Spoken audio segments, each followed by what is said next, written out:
আকৌ সেই বস্তুটো চেম বস্তুটো ৰিপিটে হ'ব আজি লাষ্ট 7 years পৰা 6 years পৰা খেলি আছে আকৌ এইটো ৰিপিট হ'ব ৰিপিটটো যাতে আকৌ ভালকৈ হয় যেনেকৈ লাষ্ট ইয়াৰ যেনেকৈ গৈছিলে সেনেকৈ যদি ৰিপিট হয় আৰু ভাল লাগিব কি আৰু যদি চিজনটো তাকেতো কৈছোঁ তাত বাহিৰে মানে কি আৰু যদি ক'বলগীয়া যায় মানে যেতিয়া ভাল হোৱাটো সকলো বিচাৰে কিন্তু এতিয়া চিজন কেনেকৈ যায় কেনেকুৱা যায় কোনো ক'ব নোৱাৰে এতিয়া চাওঁ আগন্তুক মেচবিলাকত অলৰেডি সেই প্ৰিপেৰেশ্যন আৰম্ভ কৰি আছে প্ৰিপেৰেশ্যন কৰি আছে অলমষ্ট ফিনিছৰ ফালে আহিছে এতিয়া যদি মেটছকেইখন যদি ভালে ভালে যায় তেতিয়াহ'লে ডেফিনেটলি ভাল লাগিব এইখন মেটছত ভাল খেলিব যদি ভালে ভালে যায় তেতিয়াহ'লে ভাল লাগিব অকল আমাৰ কাৰণে নিজৰ এজ পেৰেণ্টছ বুলি নহয় গোটেই অসম তথা নৰ্থ ইষ্টৰ কাৰণে প্লাছ ইণ্ডিয়ান চাৰ্কিটৰ কাৰণে সেইটো এটা ভাল নিউজ এটা হ'ব বুলি ভাবোঁ আকৌ সেই বস্তুটো চেম বস্তুটো ৰিপিটে হ'ব আজি লাষ্ট 7 years পৰা 6 years পৰা খেলি আছে আকৌ এইটো ৰিপিট হ'ব ৰিপিটটো যাতে আকৌ ভালকৈ হয় যেনেকৈ লাষ্ট ইয়াৰ যেনেকৈ গৈছিলে সেনেকৈ যদি ৰিপিট হয় আৰু ভাল লাগিব কি আৰু যদি চিজনটো তাকেতো কৈছোঁ তাত বাহিৰে মানে কি আৰু যদি ক'বলগীয়া যায় মানে যেতিয়া ভাল হোৱাটো সকলো বিচাৰে কিন্তু এতিয়া চিজন কেনেকৈ যায় কেনেকুৱা যায় কোনো ক'ব নোৱাৰে এতিয়া চাওঁ আগন্তুক মেচবিলাকত অলৰেডি সেই প্ৰিপেৰেশ্যন আৰম্ভ কৰি আছে প্ৰিপেৰেশ্যন কৰি আছে অলমষ্ট ফিনিছৰ ফালে আহিছে এতিয়া যদি মেটছকেইখন যদি ভালে ভালে যায় তেতিয়াহ'লে ডেফিনেটলি ভাল লাগিব এইখন মেটছত ভাল খেলিব যদি ভালে ভালে যায় তেতিয়াহ'লে ভাল লাগিব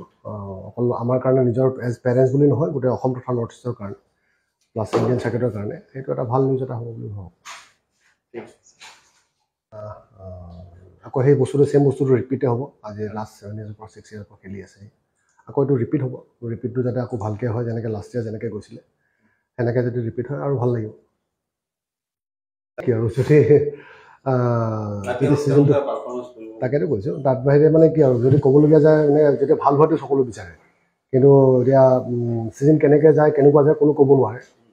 এতিয়া চাওঁ আগন্তুক মেচবিলাকত অলৰেডি সেই প্ৰিপেৰেশ্যন আৰম্ভ কৰি আছে প্ৰিপেৰেশ্যন কৰি আছে অলমষ্ট ফিনিছৰ ফালে আহিছে এতিয়া যদি মেটছকেইখন যদি ভালে ভালে যায় তেতিয়াহ'লে ডেফিনেটলি ভাল লাগিব এইখন মেটছত ভাল খেলিব যদি ভালে ভালে যায় তেতিয়াহ'লে ভাল লাগিব অকল আমাৰ কাৰণে নিজৰ এজ পেৰেণ্টছ বুলি নহয় গোটেই অসম তথা নৰ্থ ইষ্টৰ কাৰণে প্লাছ ইণ্ডিয়ান চাৰ্কিটৰ কাৰণে সেইটো এটা ভাল নিউজ এটা হ'ব বুলি ভাবোঁ আকৌ সেই বস্তুটো চেম বস্তুটো ৰিপিটে হ'ব আজি লাষ্ট 7 years পৰা 6 years পৰা খেলি আছে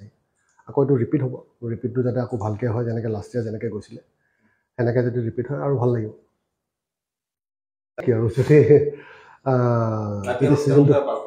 তাকেতো কৈছোঁ তাত বাহিৰে মানে কি আৰু যদি ক'বলগীয়া যায় মানে যেতিয়া ভাল হোৱাটো সকলো বিচাৰে কিন্তু এতিয়া চিজন কেনেকৈ যায় কেনেকুৱা যায় কোনো ক'ব নোৱাৰে এতিয়া চাওঁ আগন্তুক মেচবিলাকত অলৰেডি সেই প্ৰিপেৰেশ্যন আৰম্ভ কৰি আছে প্ৰিপেৰেশ্যন কৰি আছে অলমষ্ট ফিনিছৰ ফালে আহিছে এতিয়া যদি মেটছকেইখন যদি ভালে ভালে যায় তেতিয়াহ'লে ডেফিনেটলি ভাল লাগিব এইখন মেটছত ভাল খেলিব যদি ভালে ভালে যায় তেতিয়াহ'লে ভাল লাগিব অকল আমাৰ কাৰণে নিজৰ এজ পেৰেণ্টছ বুলি নহয় গোটেই অসম তথা নৰ্থ ইষ্টৰ কাৰণে প্লাছ ইণ্ডিয়ান চাৰ্কিটৰ কাৰণে সেইটো এটা ভাল নিউজ এটা হ'ব বুলি